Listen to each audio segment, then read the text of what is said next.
sejak kebangkitannya, ulama bersama pengikut-pengikutnya istiqomah dan setia, jaga akidah dan sunnah Rasulnya.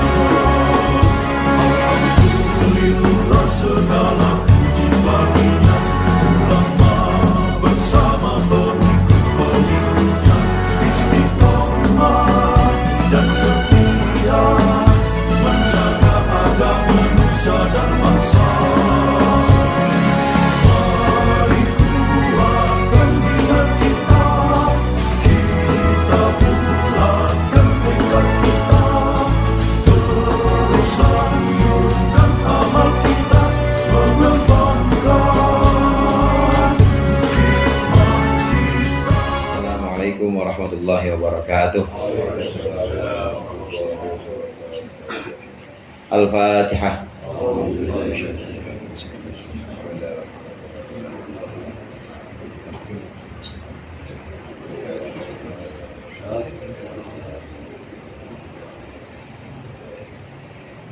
Alhamdulillahil jalali wal ikram ala ma akmalahu min dinil Islam.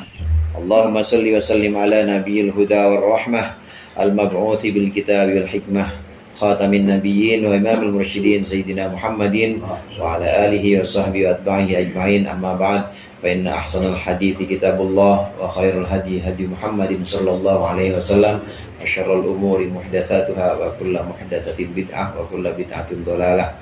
Segenap jamaah al-halaqatul munfarijah, para ustaz, para hujjaj, para sepuh, hadirin sekalian yang berbahagia, sebelum kita lanjutkan zikir, mari kita baca sedikit pembahasan kitab Mau'izatul Mu'minin. Qala al-mu'allif rahimahullah wa nafa'ana bihi wa bi'ulumihi wa bibarakatihi fid dharain amin. Ats-tsalitsu alla yamtani'a li kaunihi sha'iman. Yang ketiga, adab dari menjawab undangan, hadir dalam satu undangan atau walimah, hendaklah dia tidak menolak karena dalam keadaan berpuasa. Bal yahduru, tetapi dia tetap hadir. Fa in kana yasurruhu akhahu iftaruhu falyuftir.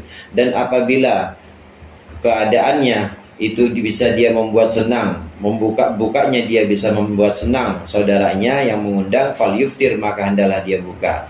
Wal yahtasib fi tarihi bi niyati idkhali surur ala qalbi akhihi. Dan hendaklah dia berharap dalam bukanya dengan niat memberikan kebahagiaan kepada hati temannya yang mengundang. Ma yahtasibu, berharap sesuatu, yahtasibu yang dia berharap, fi shaumi, dalam puasa, wa afdhala, bahkan yang lebih.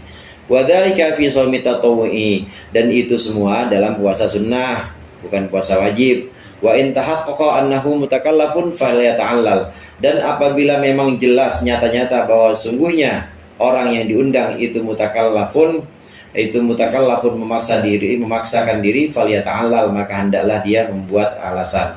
Waqad qala Ibnu Abbasin, dan telah berkata sahabat Ibnu Abbas radhiyallahu anhuma, min afdhalil hasanati, termasuk dari perbuatan-perbuatan baik yang paling utama, ikramil julasa'i bil iftar, yaitu memuliakan teman-teman duduk dengan berbuka.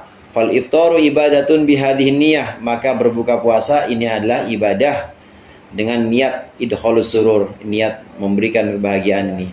Wa husnu khuluqin, dan juga dengan wa husni khuluqin, dan juga dengan niat akhlak yang baik. Fathawabuhu fawqa thawabis shaumi, maka ganjarannya pahala berbuka puasa sunnah ketika diundang itu di atas puasa itu sendiri. Wa mahma lam yuftir fadiyafatuhu, dan sekiranya dia tidak mau berbuka, fadiyafatuhu, maka cara menghormati tamunya atau ibu adalah dengan wewangian, wal mujmiratu, dan dengan dupa, wal haditsu thayyibu, dan dengan ucapan atau pembicaraan yang baik. Walimah atau undangan-undangan selamatan-selamatan yang kita tahu ada banyak, diantaranya walimatul urs, ini yang wajib. Bahkan ada menurut kaul yang paling sahih ulama Syafi'i mengatakan bahwa walimatul urs, kita diundang maka kita fardu ain, datangnya fardu ain, wajib tuh walimatul urs. Ini menurut as-sahul menurut kaul yang paling sahih dalam mazhab Imam Syafi'i. Mau pindah mazhab yang lain? Pindah mazhab yang lain malah yang seluruhnya mewajibkan fardu ain. Imam Hanafi, Imam Malik, dan Imam Ahmad bin Hambal malah mewajibkan fardu ain semuanya, bukan yang lebih sahih tapi seluruhnya. Kalau ini ada kaul yang paling sahih, walaupun ada dalam ulama Syafi'i yang mengatakan sunnah tidak wajib, tapi yang paling sahih adalah hadir dalam walimatul urs.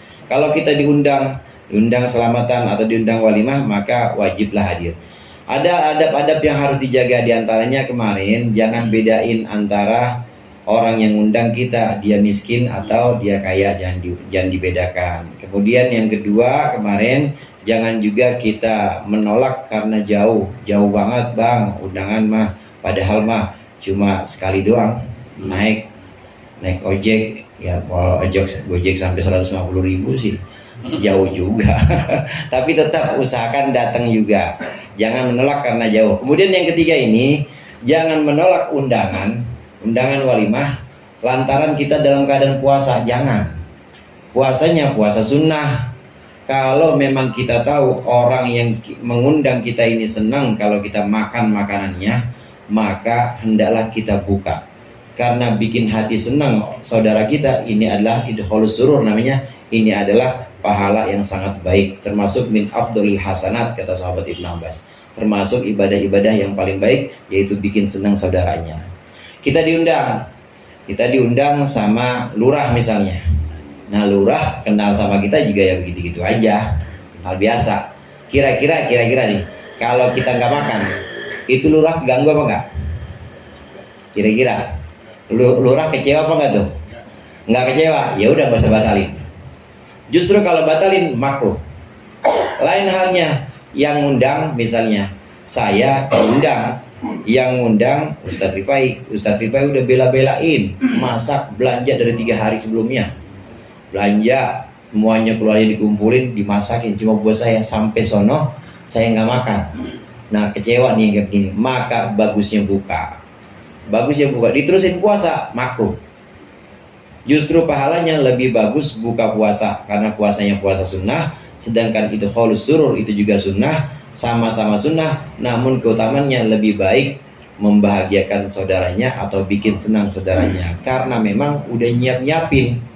Jadi di sini perlu diukur juga saudara yang undang kita. Kalau kira-kira dia memang mempersiapkan itu buat kita, maka andai kita nggak makan itu kecewa, maka kita buka saja. Tapi kalau emang undangannya untuk orang umum, ya emang yang undang lurah banyak banget, ribuan orang, kita nggak makan nggak apa-apa, ya udah nggak usah buka, puasanya juga puasa sunnah.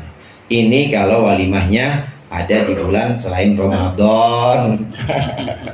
Kalau walimahnya di bulan Ramadan, undangnya habis zuhur, ya nggak boleh buka, nggak boleh.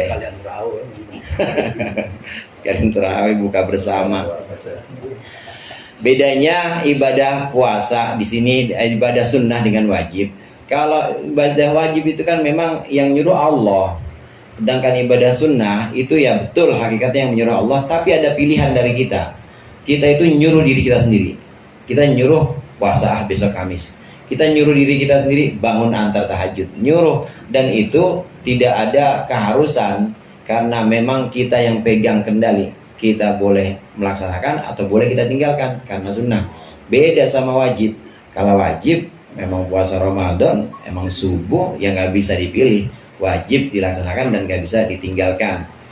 Antara sunnah memberikan kebahagiaan kepada orang yang ngundang kita dengan sunnah puasa, ini bahkan lebih keutamannya, lebih banyak membahagiakan orang yang ngundang kita. Kalau memang udah nyiapin gitu ya, udah nyiapin besan ngundang kita, ya udah tahu emang disiapin buat kita ini, buat besannya udah masak capek-capek, udah belanja dan udah dipersiapkan semuanya, tapi nggak dicolek sedikit-sedikit acan tuh makanan, kecewa. Maka kita pilih buka.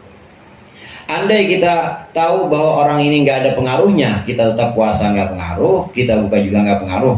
Bahkan kalau kita buka, kayaknya dia nggak senang.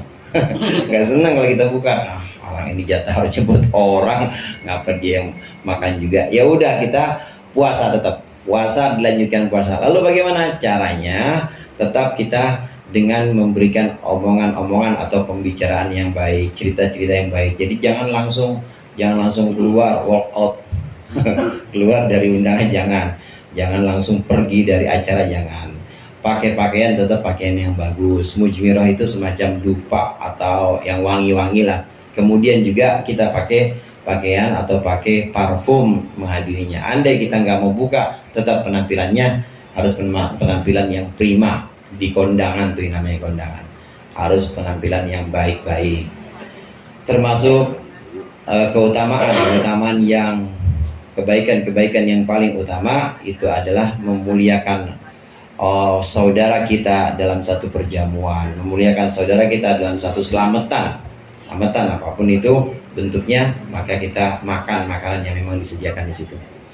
Idkhalus surur, memang dasar dari idkhalus surur ini hadirin, dasar dari mengundang saudara kita. Ini buat yang undang, ini kan dasarnya memang nyenengin hati undangannya, memberikan senang, karena kata Rasulullah, ahabbul a'mali ilallah idkhalus surur fi qalbil mu'min, fi qalbil mu'min yatradu anhu ju'an. Amal yang paling baik di sisi Allah itu adalah memberikan kebahagiaan kepada orang-orang mukmin, di hati orang-orang mukmin. Caranya bagaimana? Dengan memberi makan. Jadi orang ngundang itu sebenarnya untuk memberikan kebahagiaan dengan cara memberi makan. Atau yakshifu anhu karban, atau memberikan kebahagiaan kepada saudara kita dengan mengurangi beban, dengan mengurangi kesulitan-kesulitan atau kesedihan-sedihannya. Kalau ada saudara atau kawan kita lagi sedih, nah kita kasih, dengerin keluhannya. Kalau nggak dengan keluhannya, ya paling nggak jangan kita cela kita. Itu idkhalus surur. Atau kita puji dia, ya udah sabar aja, nanti juga bakal diganti sama yang lain. Misalnya begitu. Idkhalus surur. Atau idkhalus surur bisa juga dengan yakdi lahu dainan, bayarin utangnya. Seneng banget itu. Berapa lagi angsuran? 3 kali lagi. Udah saya bayarin dah, rapihin ya. Besok jangan lagi ya. Jangan terus-terusan, ya udah tinggal 3 kali doang Ustaz, bayar aja. Iya, insya Allah bayar. Tuh senang tuh saudara digituin, senang. Bayarin utangnya, atau berikan makan, atau dengarkan keluh kesahnya, jadi ringankan kesulitannya. Idkhalus surur, ini paling bagus, memberikan kebahagiaan untuk saudara kita. Mudah-mudahan bermanfaat. Mari sama